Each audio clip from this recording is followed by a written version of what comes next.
Quiero mostrar aquí otra forma de... Esto es un caso, que les voy a mostrar el caso solamente, no lo vamos a hacer. Esto es sacado de un ejercicio de un mini ejercicio coordinado y objetivo y estructurado que hicimos en la Universidad de Rosario. Ahí estaban haciendo un esfuerzo muy interesante, muy bueno y iban muy bien.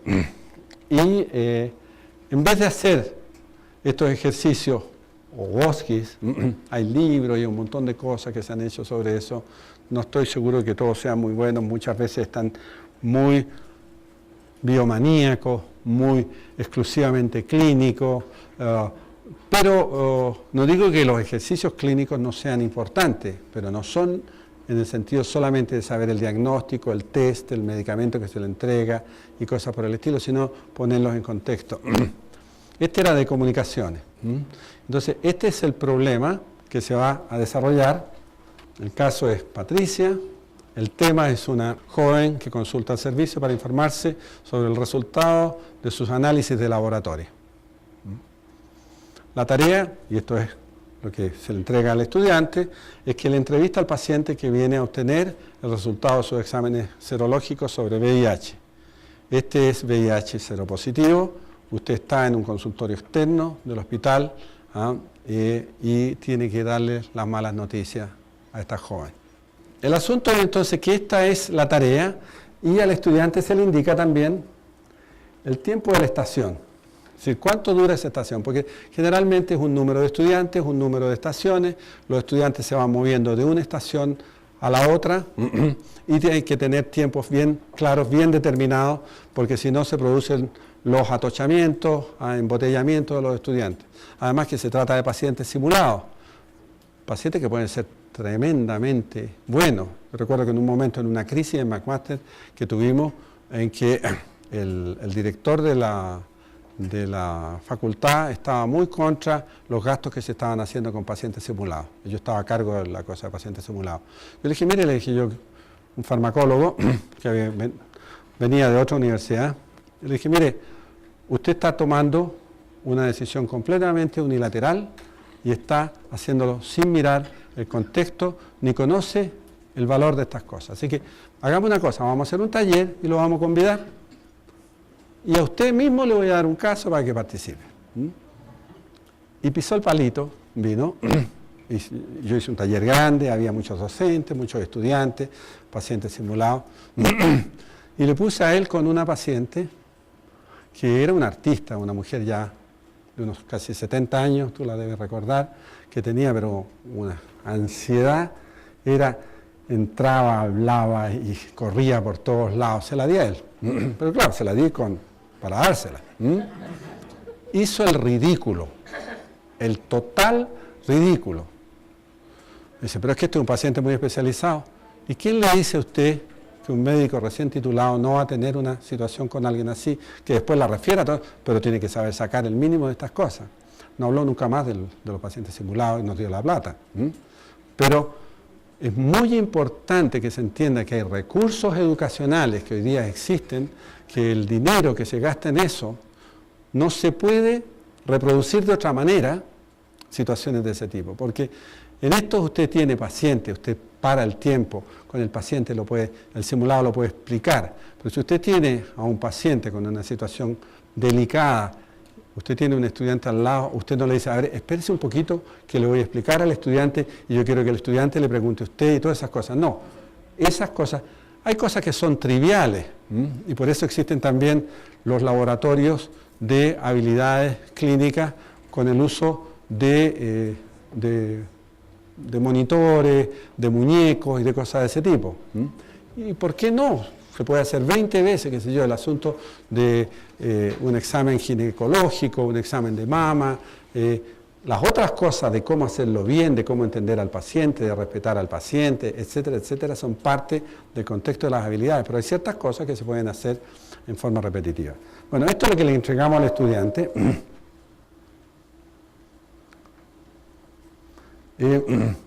Esto es el caso de la historia del paciente Y aquí están las instrucciones para el evaluador y para el paciente simulado, que es la historia propiamente tal. Esta muchacha tiene 22 años, etcétera, etcétera. No lo voy a leer entero, pero tuvo una dificultad. Yo le cambié aquí, le puse Quito, porque este también lo utilicé en la universidad en Quito, la Universidad Católica Pontificia del Ecuador. El hecho es que la situación es una situación bien compleja, hay toda una situación familiar, ella tiene un novio, había tenido otro, el novio actual, en fin, es una persona con ella que se quiere ir a vivir con él, etcétera, etcétera. El novio anterior a la familia no le gustaba, parece que el muchacho hacía droga. El hecho es que finalmente la historia es tremenda, pero fíjense que este ejercicio lo usé yo originalmente en Argentina y que fue un ejercicio sobre una situación real allí mismo en Rosario. Y para este ejercicio, tuvimos solamente estudiantes del 6º año que estaban a punto de graduarse. Y les sirvió muchísimo para los docentes darse cuenta de lo que ellos necesitaban. Los estudiantes lo único que querían es poder hacer más de estos ejercicios porque nunca se habían enfrentado a una situación de ese tipo. Uno de los estudiantes salió y se echó a llorar. Es decir, de la impotencia que sintió en una situación de ese tipo ante una muchacha que tenía más o menos la edad de él, pero sobre una situación tan tremenda. Ahí estábamos nosotros tratando de calmarlo, en fin, pero porque ellos entró tanto en el caso de que no lo tomó con ninguna liviandad ni frivolidad. Ahora, existe entonces, ¿cómo vamos a evaluar este tipo de cosas? La lista de cotejo del evaluador. Entonces, ¿cuáles son las habilidades que queremos, que queremos sean? ¿Quién? ¿Yo? No, este. Ah.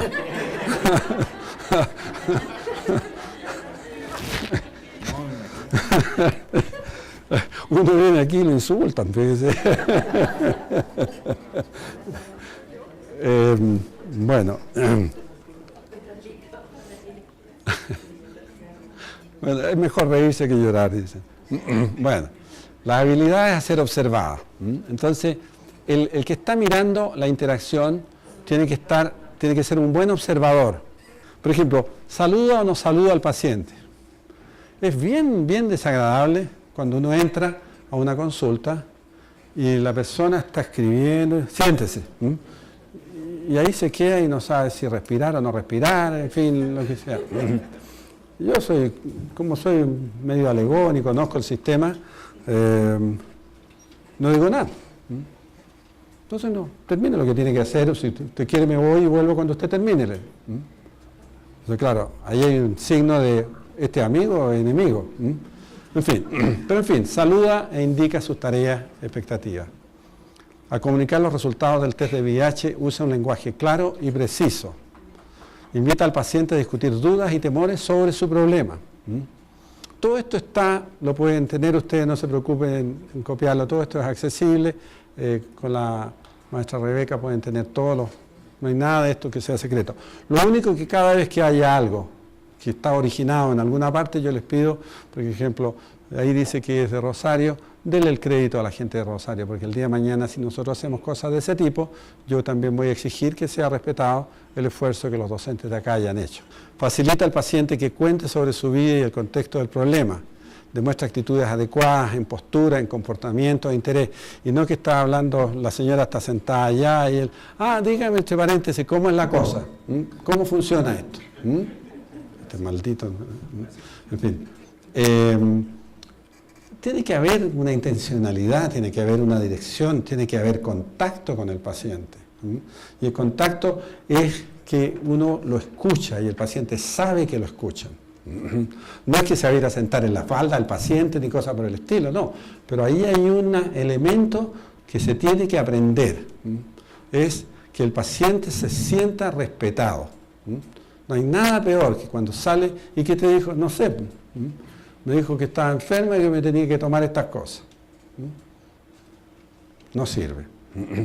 Bueno, la empatía no es una cosa que realmente se compra en el negocio de la esquina. se aprende y se desarrolla. Identifica los problemas adicionales, no establece juicios y facilita el diálogo. Inspira confianza. En fin, son varios los valores que ustedes ven acá, pero quería volver un poco a la parte de arriba de la... Las columnas estas A, B o C son simplemente para que uno anote. No lo hizo, lo intentó y no lo consiguió, y lo hizo bien.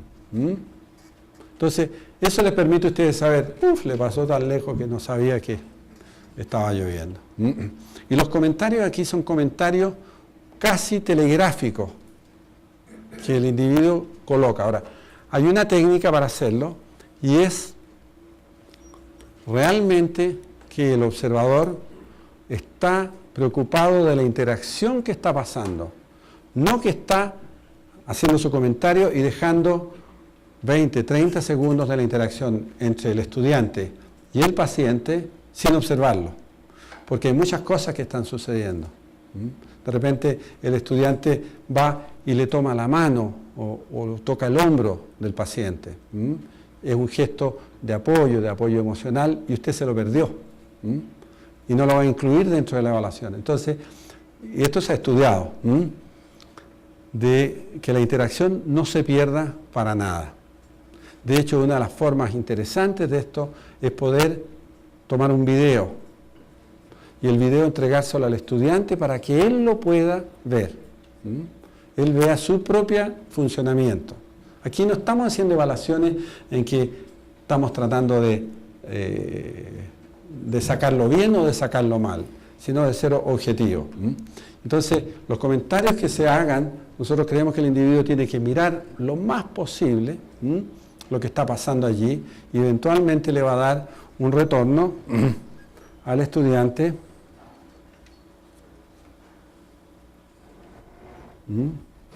que va a ser satisfactorio o insatisfactorio.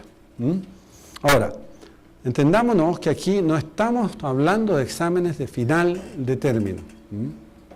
Estamos hablando de un proceso educacional a través del cual el estudiante utiliza la evaluación como un estímulo al aprendizaje, no como una nota que se promedia y luego el estudiante entra a competir con sus compañeros porque tiene un 27%, el otro tiene un 28,6%, hay otro que tiene 91 y otro que tiene 90 y terminan todos enojados entre sí. No, cada estudiante es mirado en su potencial, en su trabajo, en su desempeño y cómo el sistema le ayuda a mejorar. Es decir, es un componente de la ética educacional también. Y lo firma el estudiante, lo firma el docente. Pero todos estos comentarios que son tan importantes, el docente se los va a decir, el observador, rápidamente algunas cosas. Pero dentro de un periodo de algunos días, él se llevó esta cosa con sus propios apuntes y va a hacer una cosa más detallada para entregársela al estudiante. Porque como estamos con tiempos controlados, el que está esperando el otro no va a poder hacer una evaluación larga ni detallada porque está corriendo el tiempo. Ahora, cuando los docentes pueden ser un poco ya más compulsivos, obsesivos, ellos quieren ver el video, le va a ser todavía más preciso. Pero nosotros al comienzo lo que hacíamos, le decíamos a los estudiantes, mire, entre varios, ¿por qué no se compran un video? Cómprense el video y ustedes se lo llevan a la casa y ustedes lo ven. Y yo recuerdo de una estudiante muy buena que estaba furiosa cuando se le dice de que realmente estaba muy preocupada de muchas cosas, pero no aparecía de que estaba interesada en el paciente. Pero ¿cómo? ¿No es cierto? Eso. Aquí está el video, lléveselo a la casa. Vuelve el día lunes con el video y dice, uy, perdón, dice, pero no sé cómo diablo, no me daba cuenta de lo que yo estaba haciendo, porque ahí estaba el video, no era una cosa que se le había hecho. Y lo entendió muy bien. Dice, nunca había tenido un retorno en lo que era mi trabajo tan claro y tan preciso. Ahora lo entiendo. Entonces, esas cosas ayudan mucho, porque cuando tiene que hacer entrevistas en forma constante, entrevistas rápidas, en situaciones difíciles, menos difíciles, el estudiante necesita saber si las hace bien. Por eso que la observación es tan importante.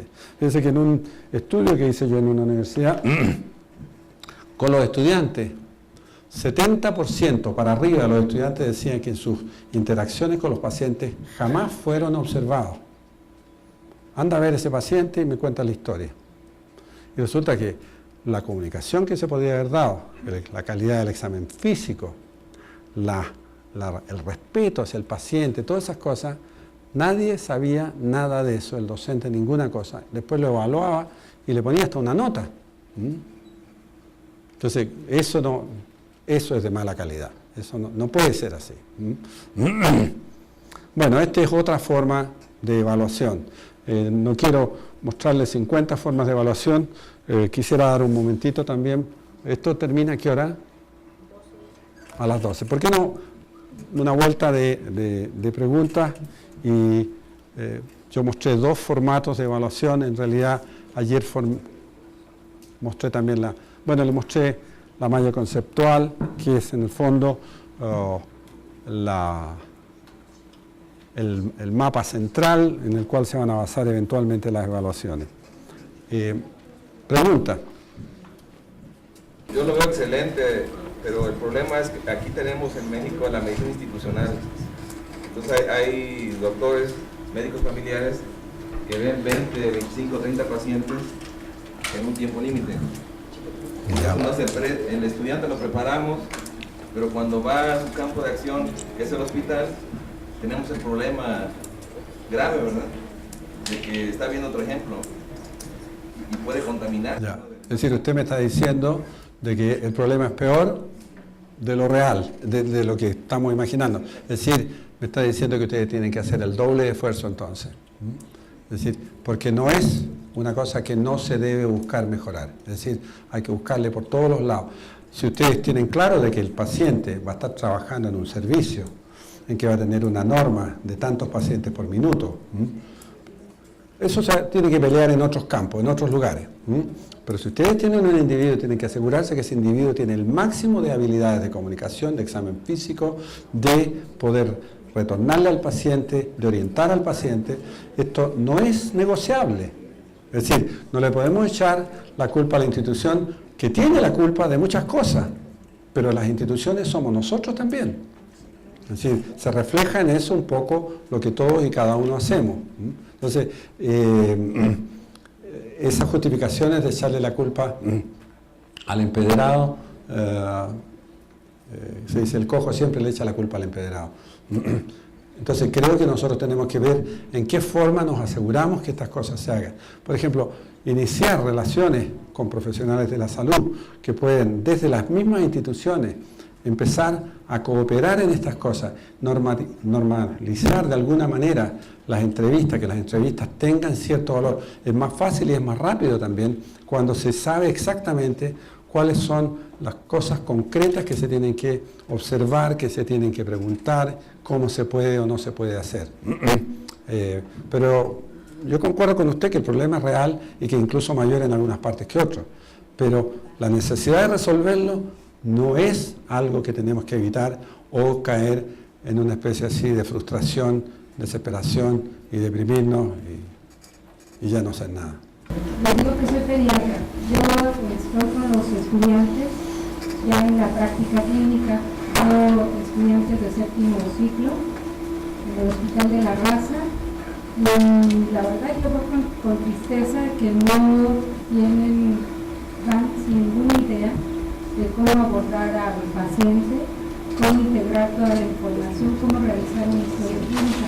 Ese aspecto es muy importante, pero lo que usted nos viene a mostrar que se debe dar desde las bases clínicas, pero yo creo que para ello es difícil que se pueda hacer en un aula con 30 alumnos, tiene que ser una atención personalizada, como usted comenta, a la hora de que uno tiene, cuando uno trabaja en un hospital, pues obviamente lo primordial es lo asistencial. Entonces primero tenemos que atender al paciente y no siempre concuerda con el horario de los estudiantes. Yo, por ejemplo, los veo de 8 a 12. Yo paso mi cita a las 7 de la mañana para que pueda estar con ellos ya a las 8. Entonces, viene una serie de cuestiones que se dificultan que se pueda trabajar en este aspecto. Entonces, yo creo que algo muy importante es enseñarles lo que ustedes están mencionando desde el primer día, mostrarles la importancia que es la historia clínica, porque es la única herramienta que nos va a dar una evaluación integral de esto, porque estos aspectos que usted evalúa aquí, pues vienen a establecer un diagnóstico y en dar el tratamiento al paciente. Entonces, yo consideraría que probablemente se deba de cambiar la estructura y, como dicen, que la enseñanza de un médico familiar pues se diera, por ejemplo, a niveles de medicina familiar, que es donde van a estar ellos en contacto, para que se pueda dar este tipo de visión más integral, porque ya cuando pasan a clínicas, pues obviamente lo que nosotros les enseñamos es lo que no se debe, pues, que la especialización es lo que vale. No es cierto, porque lo más importante es que tengamos buenos médicos generales, ya que en otros países se dice los médicos de alta especialidad se consume mucho, y es lo que se está viendo ahora en hacer subespecialistas. No hay la actividad afuera es general. Por ejemplo, yo que soy neumóloga pediatra, la consulta que doy particular es como pediatra, y solamente ejerzo la neumología a nivel institucional, porque todos los pediatras pues estamos formados para resolver todas las habilidades. Es importante lo que dice, que muchas veces docentes se encuentran a una situación tardía dentro de lo que es ya la formación de este estudiante, y que llegan con pocas, malas o a veces ningún tipo de habilidades profesionales.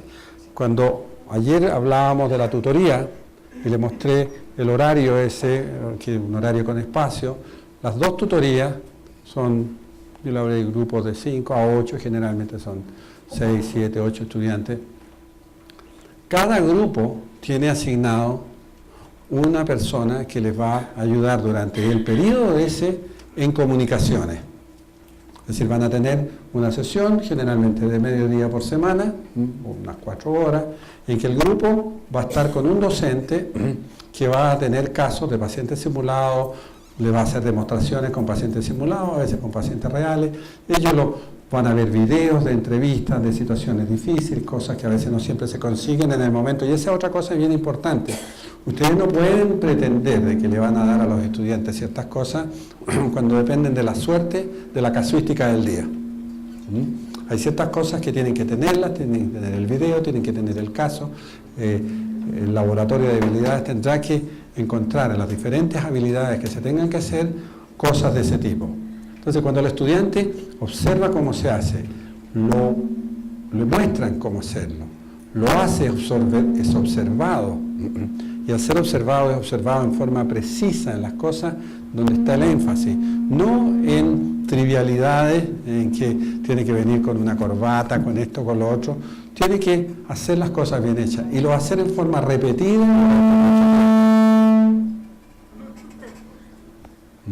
Entonces, estas cosas, cuando ya llegan los estudiantes al séptimo, entiendo que era el séptimo semestre que hablaba la doctora, su estudiante usted lo recibe en séptimo semestre. Imagínense, ha pasado ya, y esos estudiantes en la carrera misma le quedan 3 semestres más, porque son 10 semestres, luego viene el internado y luego el servicio social. Entonces, es tarde, es muy tarde. Entonces, por eso que la participación en este tipo de actividades y también de los estudiantes en centros de salud, con médicos de familia, en el campo, con electivos que tienen que ir a situaciones remotas en que ustedes las han negociado, etcétera, etcétera, le permiten al estudiante ir creciendo, practicando todo este tipo de habilidades y creciendo en el desarrollo de la comprensión de los mecanismos de la enfermedad, de cómo funciona el sistema. No hay ninguna forma, digamos, de reproducirlo de otra manera que haciéndolo. Y no pasándole una prueba mañana, ¿cómo haría usted esto y lo otro? Yo he visto pruebas de semiología en que le preguntan, bueno, y el paciente, ¿cómo lo coloca para poder, qué sé yo, palparle el vaso? Y el estudiante tiene que escribir eso. Eso es de otra época. Es de otra época. No servía entonces, menos sirve hoy día. Sí. Yo creo que se han estado planteando diferentes situaciones o diferentes problemas y de diferente nivel. Yo creo que Una de las cosas que tenemos actualmente en el Politécnico y que debemos aprovechar es todo lo que se ha implementado en relación con el nuevo modelo educativo. Por ejemplo, actualmente tenemos un periodo de evaluación de 4 días o de una semana y nosotros lo estamos pensando todavía como aplicar los exámenes, porque en ese periodo lo que necesitamos hacer es este tipo de ejercicios para verdaderamente evaluar o aproximarnos a una evaluación, aunque estemos por unidades de aprendizaje o por asignaturas todavía, aproximarnos a este esfuerzo de evaluar al alumno y además también con ejercicios con pacientes. Se han hecho algunos esfuerzos en algunas unidades de aprendizaje que tratan de explorar el conocimiento, nada más el conocimiento memorístico a través de casos clínicos. Y está bien, es un avance, pero creo que hay que seguir haciendo esfuerzos por aproximarse o aproximar estos problemas realmente con el paciente. Yo creo que no es válido, aunque en algunos momentos se puede aceptar, pretextar cualquier situación para decir que no se puede hacer porque están las cosas como están. Cuando planteaba hace rato en relación con la malla de todos los problemas socioeconómicos que existen en la educación, en la formación de los estudiantes, yo diría, el problema no es así, sino es peor, porque los alumnos traen, ayer se mencionaba, al menos 12 años de formación con un rasgo muy característico de ser personas subordinadas. Es decir, yo me acuerdo en mis antiguos lecciones de didáctica, de pedagogía, la disposición de las bancas en las escuelas primarias es de tal orden que está reproduciendo lo que en la sociedad estas personas después van a hacer en las fábricas, por ejemplo, en una visión muy extrema. Bueno, esa situación se sigue viviendo en nuestro país. Pocas escuelas acomodan de diferente manera las bancas, por ejemplo, para darle una visión diferente a los estudiantes. Por ejemplo, aquí seguimos teniendo las bancas que están acomodadas frente al profesor que está enfrente, y todavía hay algunas aulas en donde hay este tipo de elevaciones donde está enfrente. Entonces, toda esa carga de formación traen los estudiantes que llegan aquí. Los que vienen de vocacional traen un poquito de elementos del nuevo modelo, ¿sí? pero de cualquier manera traen, digamos, esa formación. Eso no quiere decir de que no podamos hacer el esfuerzo de hacer las cosas de manera diferente, como este tipo de alternativas. Efectivamente, en los servicios de salud existe toda una dinámica muy bien establecida de cómo se debe de atender al paciente, pero también sabemos que en los servicios de salud esa forma ha generado muchísimos problemas bioéticos, críticas serias que en la actualidad se están poniendo sobre la mesa de la relación médico-paciente o la relación entre el equipo y el paciente, el equipo de salud y el paciente. Bueno, pues es la oportunidad que nosotros tenemos de crear una formación un poquito diferente, una visión diferente, una intención de los alumnos diferente, para que cuando se enfrenten a esas situaciones intenten, en esa misma formación que van teniendo y que van reforzando, intenten hacer modificaciones en su práctica profesional. Porque si nos metemos a esa inercia, pues entonces estamos perdidos, ¿no? Pues yo lo que creo es de que hay que estar permanentemente haciendo los esfuerzos, tomando o asistir al diplomado, formarse pedagógicamente. Yo critico un poco este tipo de cursos, pero porque creo que a veces no dan los elementos suficientes a los profesores que los necesitan. Por ejemplo, ¿cómo hacemos una dinámica? ¿Qué tipo de dinámica necesitamos? ¿Con qué propósito? ¿Para qué? ¿Con qué medios? Y esas veces se queda corto. Pero de todas maneras, yo creo que es importante que sepamos que podemos utilizar una gran variedad de herramientas pedagógicas, y lo que hay que hacer como docentes es buscarlas. buscarlas y exigir a nuestras autoridades, exigirnos a nosotros que nos estén brindando este tipo de orientación, de formación, de preparación, para que cada vez el modelo, por lo menos el modelo que desde mi punto de vista es un avance del Politécnico, pues se concrete y pues vayamos avanzando hacia nuevas cosas. Gracias. El aspecto de la formación del docente es crucial. Si ustedes quieren cambiar los programas, tienen que hacer un programa eficiente, creíble, ejecutable, que no es que se puede, sino que tiene que haber el compromiso desde arriba, abajo, de un programa de formación docente. Es decir, en que el docente se está formando a todo este tipo de cosas. Porque imagínense, yo vengo aquí por un par de días, si yo me pusiera a mostrarles los diferentes formatos que existe de evaluación, me pasa el día entero y el siguiente y el subsiguiente. Pero resulta que hay que entender cuáles son los principios generales de la evaluación formativa, de la formación de las competencias y cómo todo esto tiene una integración. Voy a ver si alcanzo una página de algunos puntos de integración dentro del sistema de salud para que esto mejore un poco. Pero la idea es que la sanación, como dicen algunos, de cualquier problema, en este caso, cuando es educacional, va a venir de adentro de ustedes, en su identificación de cuál es el problema, en luego de encontrar las razones, los determinantes de ese problema y poder identificarlo y corregirlo. Y luego organizar las herramientas, los instrumentos que ustedes necesiten para desarrollar.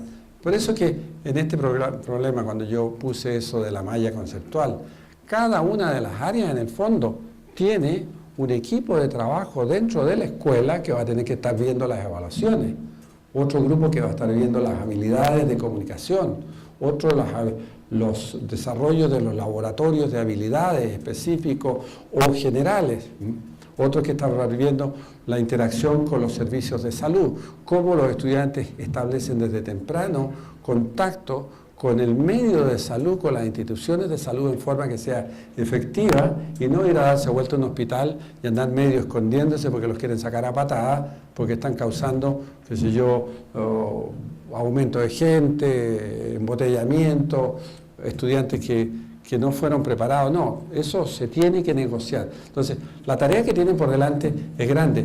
Y esto no significa que lo que ustedes han venido haciendo es toda una cosa que se echa afuera y es la basura. Por ningún motivo, si ustedes toman esa actitud, es una actitud derrotista. Lo que ustedes tienen que hacer es ver qué es lo que hacemos bien, qué necesitamos mejorar y cómo nosotros mismos nos organizamos, con la ayuda que sea necesaria. A mí me han propuesto hacer, por ejemplo, un proyecto que es muy interesante, que va a la educación primaria y secundaria aquí en México, sobre cómo poder desarrollar alguna de estas cosas. No estoy seguro que el pellejo me dé para eso. Digo, en el sentido de que es un esfuerzazo, pero que es interesantísimo. ¿Cómo me gustaría tener 20 años, mucho más para eso que para ir a jugar fútbol, les puedo decir? Pero hay cosas que hay gente que está intentando, que las está buscando. Yo creo que ustedes tienen que mantener ese sentido de que ustedes pueden hacerlo, tienen que confiar en ustedes mismos. Pero tienen que atreverse y dejar de lado los temores, porque los temores inhiben, los temores crean resistencia, crean dicotomía, luchas entre los docentes en vez de cooperación. Esto hay que cooperar, hay que mirarlo y hay que ver cómo yo soy parte del problema, tengo que ser parte de la solución y hacerlo. Yo quisiera tal vez parar ahora un poco las preguntas y porque quiero mostrar una cosa sobre la integración. No nos da para todo, pero por lo menos algunas cosas que son bosquejos. Si me permiten, cortamos las preguntas aquí y muestro solamente el punteo de algunas cosas. ¿Ya? Esta es una lista no es exhaustiva, incluye varias cosas, pero de puntos que son necesarios cuando se está trabajando en la formación de profesionales de la salud, que permiten considerar cómo yo hago esto. Por ejemplo, lo que nos decía la doctora pediatra, como usted decía, los estudiantes que llegan al seguro, o que están en eso. Es decir, cómo nosotros podemos sacar el máximo de las interacciones con los diferentes sectores.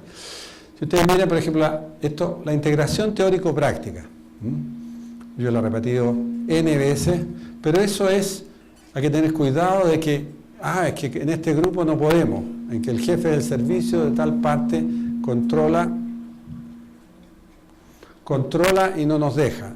Es decir, acordémonos que nosotros somos parte de una solución. Es decir, no podemos nosotros aceptar, porque el terreno está pedregoso, no vamos a subir la montaña que es esencial que tengamos que subir. Y tenemos que buscarle el cómo. La integración de las ciencias básicas con las clínicas. La integración de las máximas autoridades de la universidad, por un lado con los gobiernos, para participar en programas nacionales y recibir el apoyo presupuestado correspondiente, y por el otro con autoridades de facultad y escuelas de salud para que participen de los procesos innovadores educacionales que quedan con frecuencia al margen de las decisiones universitarias que deberían de apoyarlo. Es decir, aquí, esto ustedes se dan cuenta, nos quedamos afuera porque no sabemos cómo llegar, porque no creemos, porque el autoritarismo dentro del sistema administrativo es tan grande que no nos quieren ni escuchar y lo único que tenemos que hacer es obedecer. Bueno, eso se llama entregar la oreja y lo van a sacar a usted del lugar y punto. Pero si hay que hacerlo, vamos a tener que buscarle el cómo. Y no es cosa de que vamos a entrarle ahí a las patadas y vamos a romperle la puerta al fulano, pero vamos a tener que establecer que hay elementos para la eficiencia que se tienen que dar. Integración de los factores determinantes de salud, lo biológico, lo socioeconómico y lo psicológico. Sin ello la dimensión humana y la calidad de la atención misma se pierden. Esto debe hacerse en cada unidad o modelo educacional. Cuando a usted le aparece dentro del desarrollo, cualquiera que tenga el desarrollo del diseño que ustedes tengan, de repente le va a aparecer lo que los estudiantes nuestros dicen, dicen, es que esa es unidad completamente biomaníaca. Fulano lo único que quiere, de hecho hay tutores que entran a trabajar en una unidad, olvídense de todas estas perspectivas, esto son puras tonterías y ahora lo que vamos a hacer es el ABC, esto de las cosas de la biología y yo como soy en este terreno vamos a hacer esto nomás. Y toman el caso y dicen, no, este es un caso de una neumonía, neumonía, vamos a ver la neumonía, agárrense el libro tal y vamos a atender. Eso es un absoluto boicot a la formación de un estudiante en forma comprensiva. Y no es aceptable. Por eso que los estudiantes tienen el derecho a pataleo. Los estudiantes evalúan. Los estudiantes son muy, claros cuando sus evaluaciones son escuchadas y son respetadas. No se exceden, no andan buscando poder ir a entregar la nariz y las orejas del fulano, porque ese no es el objetivo de la evaluación. Se dan cuenta que los docentes son un factor positivo en su formación. Integración de los docentes del campo biológico para establecer un proceso educacional eficiente. No es que yo soy neurólogo, no tengo nada que ver con los cardiólogos. Como yo soy especialista, soy el que tengo que controlar. Ojo, si ustedes tienen un problema general, tienen que tener suficiente contacto y en lo que es la dirección de la gente que trabaja en ese campo. No digo que en un momento determinado la calidad de la información que ustedes tengan que dar sobre una enfermedad que se va a ver en el terreno de salud comunitaria, por darles un ejemplo, no tengan que saber con precisión que hoy en día no se le tiene que hacer, cierto tipo de exámenes porque hay otras cosas que son mejores. Y entonces ustedes tienen a los especialistas como consultores dentro del modelo que están haciendo para que sea lo más al día, de mejor calidad y de mayor eficiencia dentro del proceso de aprendizaje. Pero tienen que tener la visión de que ustedes están formando el médico que quieren formar, con los objetivos muy claros que están teniendo por delante. Esto puede tener una concatenación posterior a la gente que va a ir a hacer especialidades, pero eso dependerá de las decisiones que ustedes están tomando como escuela y al mismo tiempo cómo esto va evolucionando en otras direcciones, pero tiene que ser, ustedes tienen que hacer lo que prometieron que van a hacer.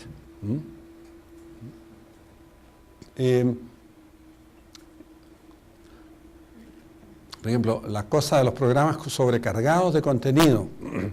Realmente el docente que quiere a los estudiantes que entiendan cuál es el problema, tienen que cortar en la cantidad de información que están entregando. Y tienen que identificar cuáles son los mecanismos claves de los procesos que ellos estén mirando. Y estoy hablando solamente de los procesos patológicos en este momento. Yo creo que les mencionaba el otro día, ustedes quieren ver algunos problemas que tengan que ver con gastroenterología. Bueno, ¿cuáles son los importantes?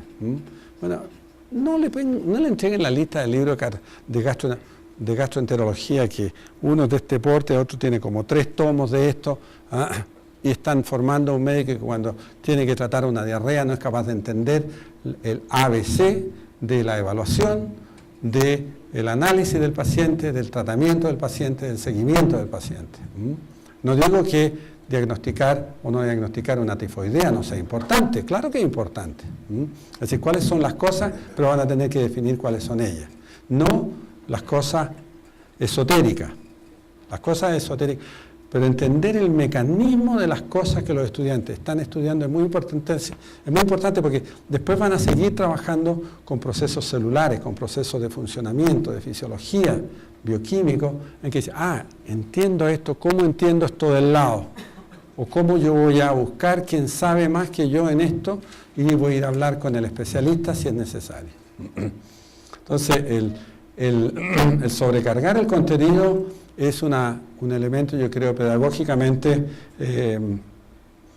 comprensible, en el sentido, yo quiero que mis estudiantes sepan todo, pero resulta que cuando ustedes tienen que abrazar un árbol, no pueden abrazar el bosque. Bueno, la integración del trabajo de aprendizaje intra y extrahospitalario. Los programas diferentes, el programa de Bolivia, por ejemplo, tomó a los estudiantes y los llevó a la comunidad y les asignó un cierto número en los barrios, las manzanas que estaban allí, y dividían una manzana por 2 estudiantes. Y ahí estaban todas las casas. Barrio modesto, yo estuve allí, yo los visité, vi a los estudiantes, entré a las casas, vi cómo ellos eran parte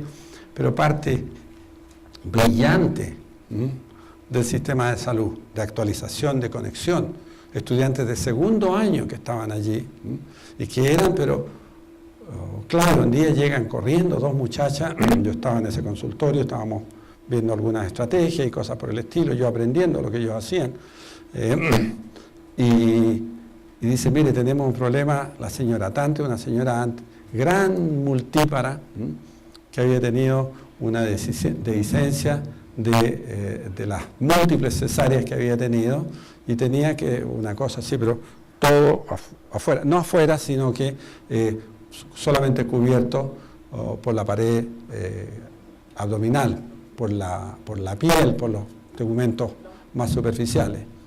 Y tenía 7 niños en la casa, y vivía en una choza. ¿Y cómo hacerlo? Y estos estudiantes, no, en Bolivia en ese momento no había ninguna forma de prioridad de la atención, usted no tenía cómo pagar, se iba al diablo, y si no, los mecanismos para entrar eran horrorosos. Bueno, se consiguieron todo, se consiguieron hasta el cirujano, lo encontraron en un lugar, hablaron con él, ayudó a que entrara una trabajadora social, fueron a un lugar donde los niños los podían cuidar durante esos días. Incluso encontraron una persona que se iba a ir a la casa, a cuidarlo en la casa, porque salía más barato que llevarse a los 7 niños a un lugar donde iban a estar llorando todo el día. Es decir, esos estudiantes, ellos lo hicieron. No fue que el curso lo determinó, es decir, entendieron que ellos estaban en una posición en que si lo hacían algo que era realmente valioso. Una de las 2 estudiantes era además una cantante, pero fabulosa, de conciertos, de ópera y cosas por el estilo. Pero andaba correteando los cerros haciendo eso y lo hizo. Es decir que no es un problema de actitudes clasistas dentro de esto, sino de compromiso real. Así que cuando se trata de entender esto, los ejes del aprendizaje intra y extrahospitalario, ustedes tienen que buscar el cómo hacerlo. Y eso significa hablar con los grupos de las comunidades. Quieren hacer un programa de alcoholismo, no tienen que conocer solamente el metabolismo del alcohol y algunos centros, algunos grandes especialistas, sino que van a tener que ir a los barrios, van a tener que identificar dónde está esta gente, a lo mejor los clubes que tienen locales, los centros de madres, Es decir, y no hay pecado en eso. Al contrario, entender el lenguaje de la gente es muy importante. Es ahí donde se establece el respeto real entre las comunidades y los profesionales. Integración de lo comunitario. He hablado un poco de esto, no voy a ir más lejos. Estas son cosas que ustedes tienen que llevarlas adelante, no se pueden describir solamente. Integración de la actividad educacional con los servicios de salud, urbanos, comunitarios, rurales. La introducción de lo que son los electivos. Ustedes participan, establecen cuáles son las normas de los electivos, qué es lo que tienen los estudiantes que ganar en eso, identifican ese lugar, vale la pena, y no solamente llevarlo donde un individuo que los sienta al lado y mira, léete esto, arregla esto, no. Si el estudiante va a perder el tiempo, no lo manden, no dejen que vaya. Dejen que los estudiantes, ojalá ellos puedan encontrar los lugares donde van a ir a hacer el electivo, pero tienen que escudriñar de que el lugar sea adecuado y que va a haber ciertas normas que se van a respetar en cuanto a los procesos educacionales. Estudiantes que están ahí sentados, por ejemplo, en un consultorio, está bien que se sienten algún tiempo o algunos días, mirar a la gente que llega, cómo interactúa, está bien, pero no que los tengan la semana entera sentados afuera, ¿y qué más? ¿Y qué más?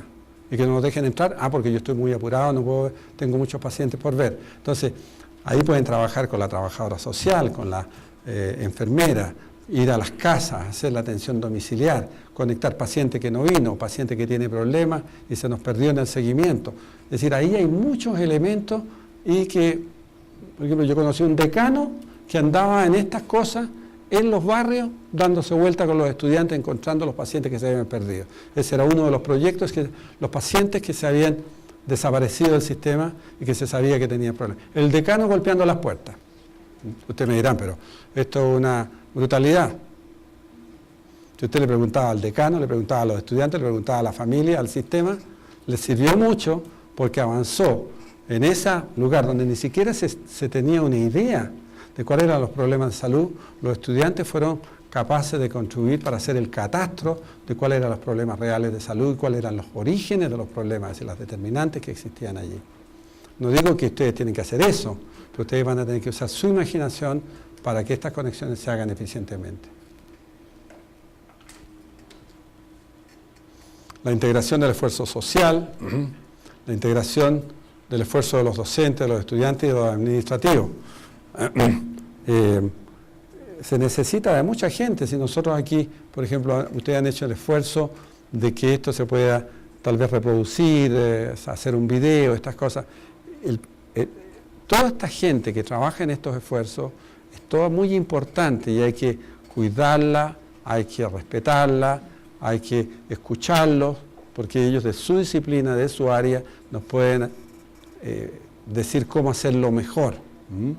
Entonces, voy a tomar aquí de la día adelante, no es necesario que nos veamos todas la integridad de los sistemas, ya integración del esfuerzo social, integración del esfuerzo de los docentes, integración de la evaluación formativa de estudiantes y docentes. Y no es que ustedes pierden tiempo cada vez que lo hacen, sino que al contrario, están haciendo actividades educacionales que tienen un valor que no las han podido hacer nunca antes.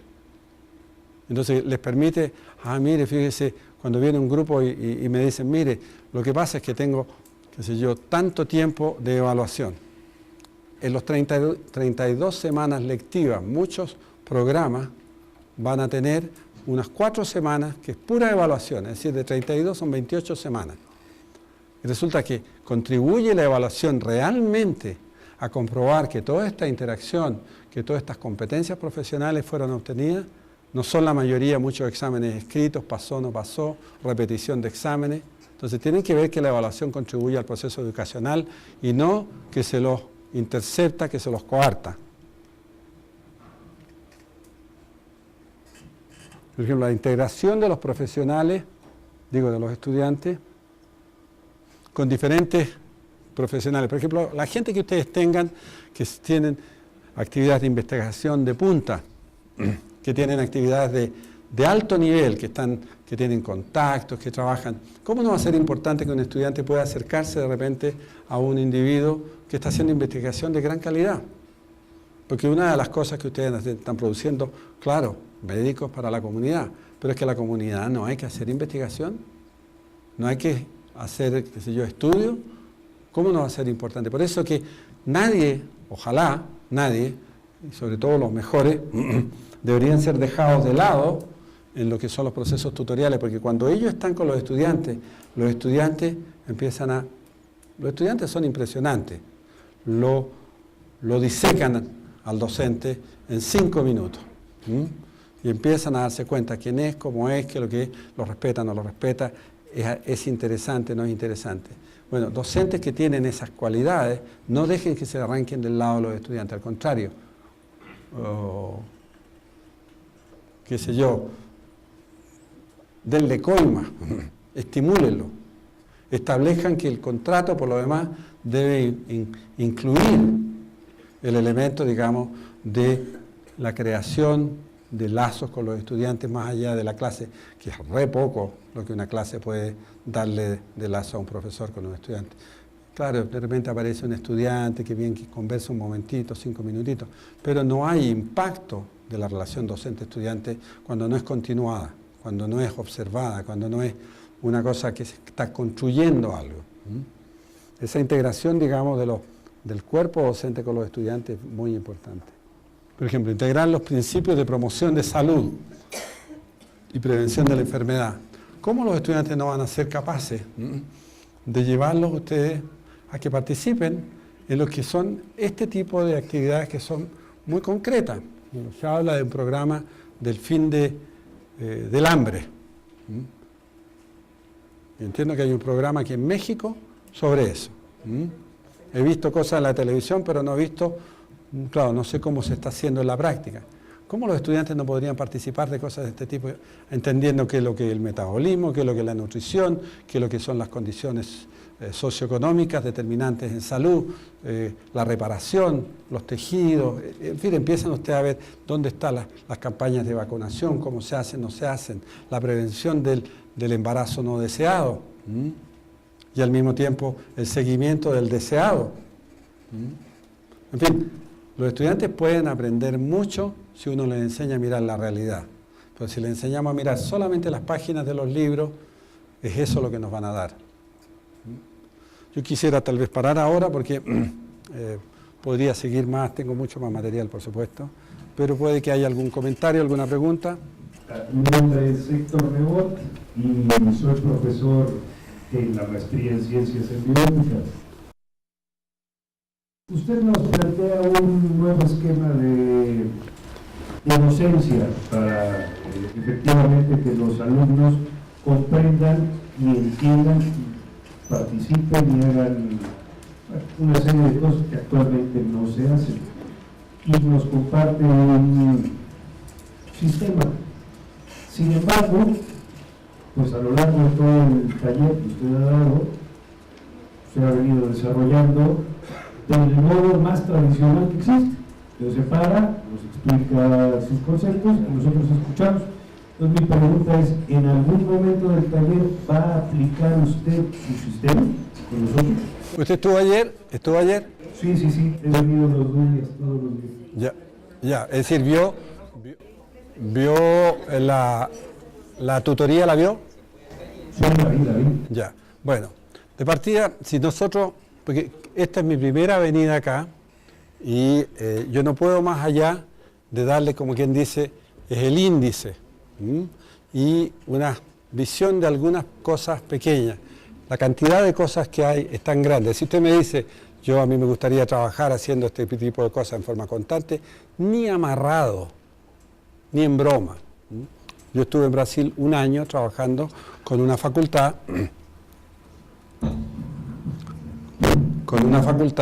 en que lo que estábamos precisamente era aplicando cómo se hacía el desarrollo de los laboratorios de habilidades, de aprendizaje, cómo se iba a la comunidad. Yo aprendiendo muchas cosas, porque yo no pretendo que yo me las sé todas. Sé mucho, conozco el contexto porque lo he vivido. Y a los estudiantes, por ejemplo, yo no sé si les ha quedado claro, pero que dentro del esquema disque moderno de la formación de los estudiantes, ustedes no le organizan al estudiante más allá de 1/3 del tiempo. Usted me dice, pero entonces, ¿cómo diablo le vamos a pasar toda esa...? No, si no le van a pasar nada, no le van a estar pasando materia, no van a estar dictando clases, van a estar ustedes participando en cómo lo que ustedes saben y lo que ustedes pueden hacer va a ser facilitado para que ellos lo aprendan. Y eso significa que los docentes tienen que, de alguna manera, organizarse y organizar un programa de formación. Tengo una diapositiva que no la voy a mostrar ahora, que la mostraré, que en algún momento la voy a discutir, de los puntos clave, porque eso les permite a ustedes decir dónde fallan los programas que se tratan de hacer, dónde se quiebran.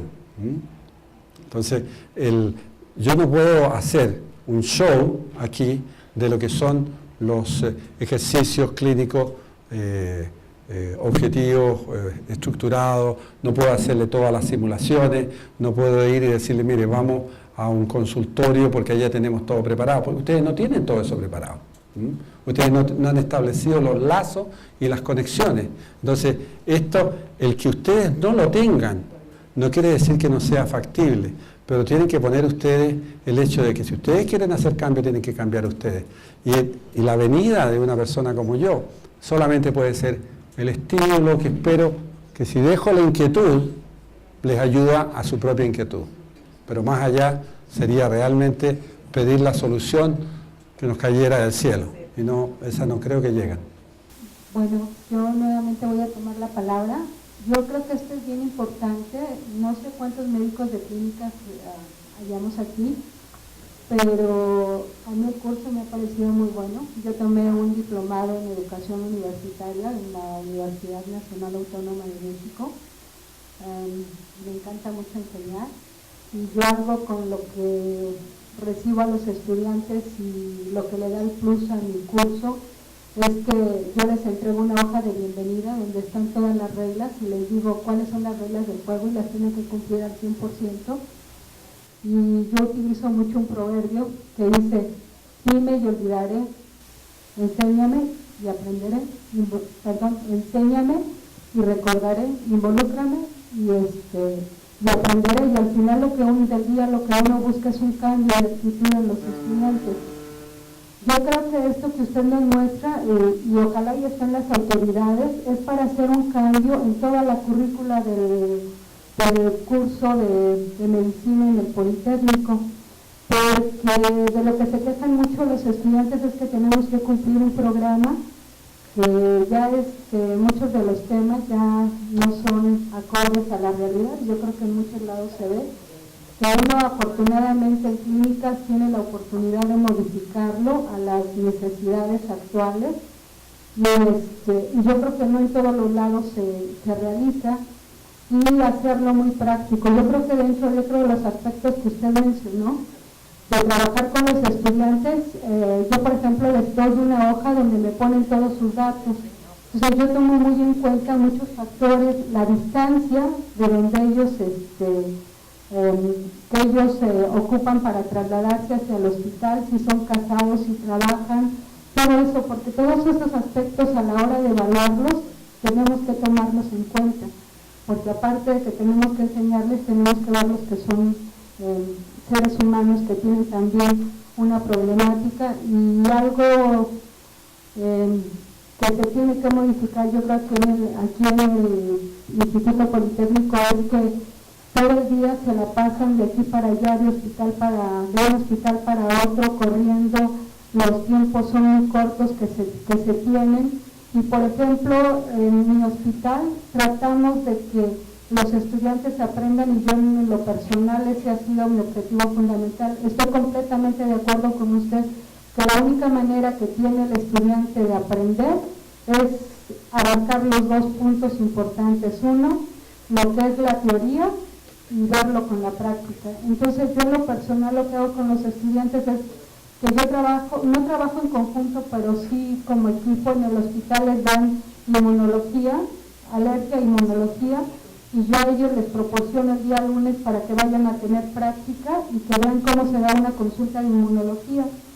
Y de martes a viernes están conmigo y un día a la semana cada grupo, el doctor de urología también está interesado en la enseñanza y también me pide que les proporcione un día a un equipo de estudiantes para que vayan con ellos. Eso la escuela no lo ha visto, de que es necesario, de que no pura teoría, porque la teoría se olvida, que necesitan la práctica, y solamente cuando uno tiene una visión diferente y que le da el tener este tipo de pláticas, y que también este tipo de pláticas que nos permiten a nosotros reforzar el aspecto educativo, puesto que tenemos una formación todos de médicos, pero pocos tenemos una formación en cuanto a la educación. Y otro punto importante, que hace falta la comunicación de la escuela hacia las instituciones.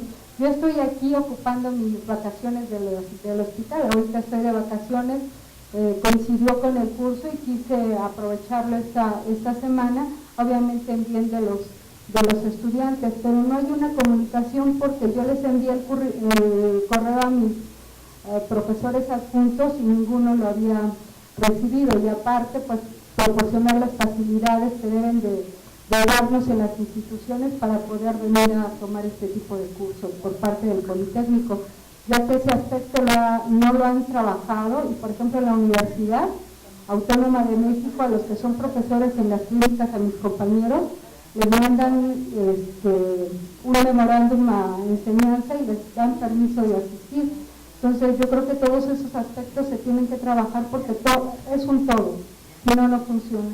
Yo he tenido la oportunidad aquí en México y en otros países también de conocer muchísimos decanos de escuelas de medicina, rectores de universidades, hablar con secretarios de salud en muchos de los periodos y creo que es muy importante el que cada uno identifique su propio compromiso. Es decir, no es tanto lo que la educación va a hacer por ustedes, sino lo que ustedes van a hacer porque la educación sea lo que ustedes quieren que sea.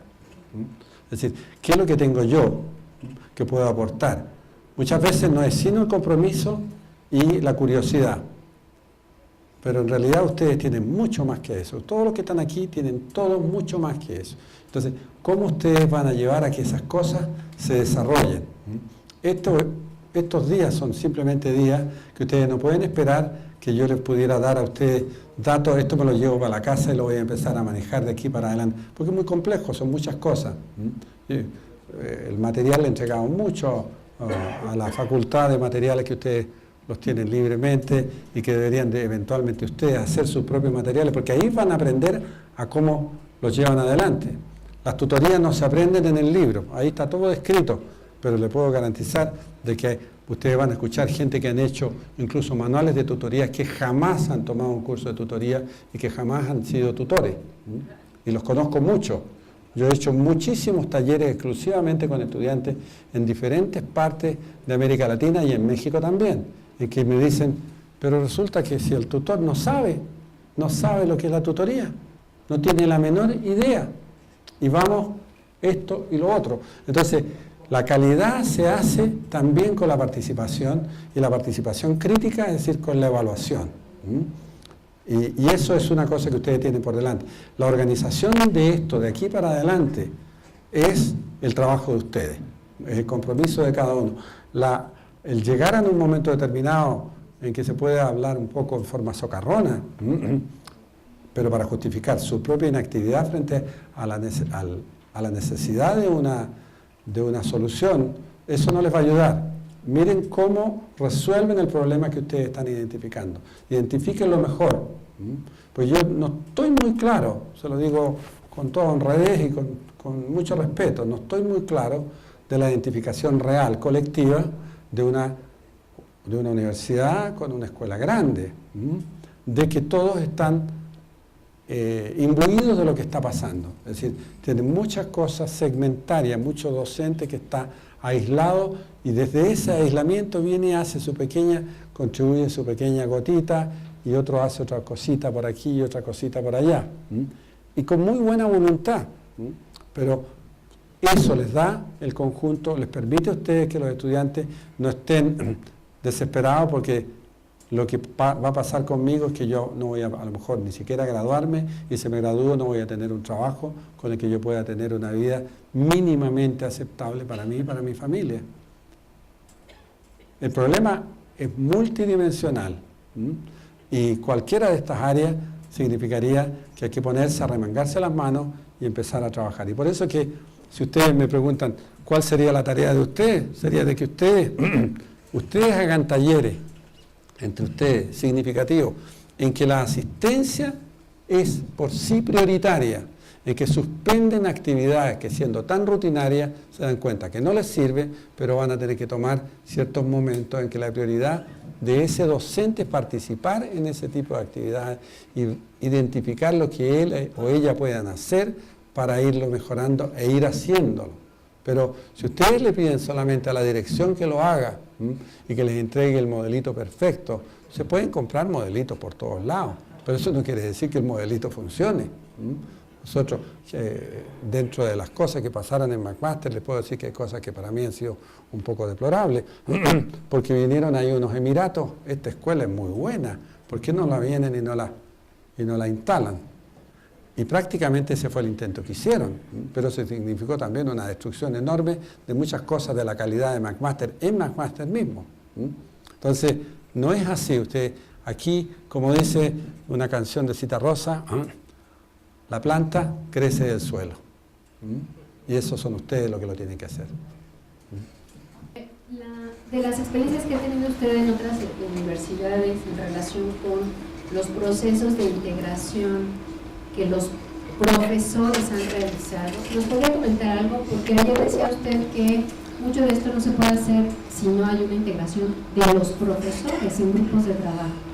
Entonces, ¿cuáles han sido esas experiencias en otras universidades? ¿Cómo es que los profesores han logrado integrarse en grupos de trabajo para después poder desarrollar algunos de estos? Cada experiencia es una pequeña historia. ¿Cómo se formaron? Por ejemplo, la experiencia de Bolivia, yo le puedo decir que se me partió el alma cuando el programa se fue al diablo, porque lo hicieron con tiempo, estuvieron 4 años formando docentes, les hicieron talleres de educación, de evaluación, con un proyecto tremendamente rico que se lo consiguieron con una suerte en el fondo, porque en ese momento Holanda estaba dando una cantidad de recursos en apoyo a los países del tercer mundo y Bolivia, siendo uno de los países con mayor retraso histórico y no por culpa de ellos, les llegó. Se formaron los profesores, se creó un ambiente de gran camaradería, se estableció una relación de tipo mucho más democrático entre los docentes y mucho más interactiva y respetuosa. Apareció una nueva directiva bajo esta norma en que el grueso de los docentes habían tenido por lo menos una maestría. Es decir, fue visto a largo plazo. No les digo que ese es el modelo, les estoy contando de una historia. Y en un momento determinado deciden que van a desarrollar un modelo educacional. A mí me toca entrar cuando están trabajando en este modelo y que me lo piden desde Holanda. Hay una universidad que se entró en el aprendizaje más moderno de la educación, esto de ABP o no ABP. Los principios educacionales son más importantes que las etiquetas que ustedes le quieran poner. El título no me interesa mucho, sino la calidad en la formación profesional. Que es una universidad de una universidad, como se me arranca el nombre en este momento, y que tienen un modelo en que ellos mismos lo estaban desarrollando. Participó un poco Maastricht en esto, y a mí me pidieron esta cosa del idioma, y como yo había estado en varias partes de América Latina, tenía las conexiones con la OPS, partimos para allá. Y establecen que hacen un programa para toda la escuela. Eran 180 estudiantes, los que ellos tenían que entraban al primer año. Todo perfecto, se desarrolla el programa, se va a empezar a aplicar, y de repente un grupo de los docentes establece, se toman la escuela, esto no puede ser. Y eran los que no habían querido participar en ninguna actividad educacional personal, los que sabían todo, los que no necesitaban nada, y sobre todo lo que ellos tenían era la avidez de mantener el poder y controlarlo. Que los estudiantes van a ser todos salubristas, van a andar corriendo los caminos, no van a saber nada de nada, etcétera, etcétera. Bueno, el primer año parte y se hace una concesión. 100 estudiantes quedan en el programa tradicional, que era tradicionalísimo, unos cursos totalmente a lo más anticuado, porque cuando ustedes miran la enseñanza de la anatomía, hay muchas escuelas que teniendo anatomía tradicional son muy innovativas en el cómo lo hacen, muy estimulantes en el cómo lo hacen, buscan las conexiones. Allí estaba lo más arcaico porque tampoco tenían los recursos. Bueno, los estudiantes, los otros 80 estudiantes, son los que entran en el programa en que hay grupos tutoriales, en que parten a trabajar a las comunidades, en que se desarrollan incipientemente laboratorios de autoaprendizaje. Una biblioteca, fíjense que no tenían, hicieron fotocopias de libros para tener en ciertas cantidades para los estudiantes. Fotocopias, yo las vi algunas que apenas se podían leer, porque las fotocopias que llegan, fotocopiadoras que llegan a Bolivia, algo les pasa. Pero eran todas viejas, eran todas malas, no funcionaban bien, les salía carísimo, etc. Bueno, ese primer año va funcionando y empiezan a ver que se está haciendo evaluación formativa y los estudiantes les está yendo no solo bien, sino que requete bien. Viene el segundo año y el segundo año se comparan los resultados del primero con el segundo año. Y resulta que en las áreas que eran obligatorias, todas dentro del primer año tradicional, el fracaso en anatomía era del 75%, 75-80%. Ese era el fracaso que tenía el sistema con los estudiantes. Es decir, no hay sistema pedagógico que pueda defenderse de un resultado de ese tipo. No hay. Quien quiera defenderlo, simplemente porque a lo mejor llegó un profesor que era chino, hablaba solo chino y eran muy pocos los que entendían el chino. Una cosa de ese tipo que es lo que no ocurrió tampoco. Y no tengo nada contra los chinos. Cómo me encantaría saber ese idioma. Y así suma y sigue. Los estudiantes ya en el primer año, como habían ido a las comunidades, habían aprendido a tomar la presión, pero con eso también qué es lo que es la presión. Es decir, había una integración bastante buena. Viene el segundo año y hacia el final del segundo año se produce una especie de golpe de Estado, hay una elección allá adentro, se politiza completamente y más que politiza, se partidiza. Porque todo esto que estamos hablando nosotros, no nos olvidemos, política también. Aquí yo no estoy jugando al santurrón. Yo sé que esto es político. Pablo Freire fue un político, no fue un candidato, no andaba dándose vueltas, no quería ser vereador, no se quería ser alcalde, ni diputado, ni senador. Pero era la política en el sentido más concreto, práctico y honrado que se pueda dar. Y bueno, y los dejaron de la noche a la mañana. Sacaron al decano que había sido elegido, sacaron a los directores que habían sido elegidos y por una maniobra cortaron a los estudiantes que habían terminado prácticamente su segundo año, les dicen, los vamos a aceptar en primer año. Es decir, castigo a los estudiantes. No, fue una cosa tremenda. Yo hablé con el decano, hablé con el rector como parte del equipo. La actitud que tenían en ese momento los holandeses era de quitarle hasta las computadoras, todos los equipos, porque habían quebrado un esfuerzo que ya llevaba 7, 8 años de cooperación. Es decir, fue una cosa brutal. Ahora, de que ese programa iba en una dirección que era buenísima, no es razón para que ustedes digan no podemos hacer mejor. No, son muy pocos los alpinistas que suben una montaña en el primer esfuerzo. Pero que la gran mayoría que tienen el tesón, que tienen la necesidad, que saben para dónde van, la terminan subiendo. Hay muchos otros ejemplos.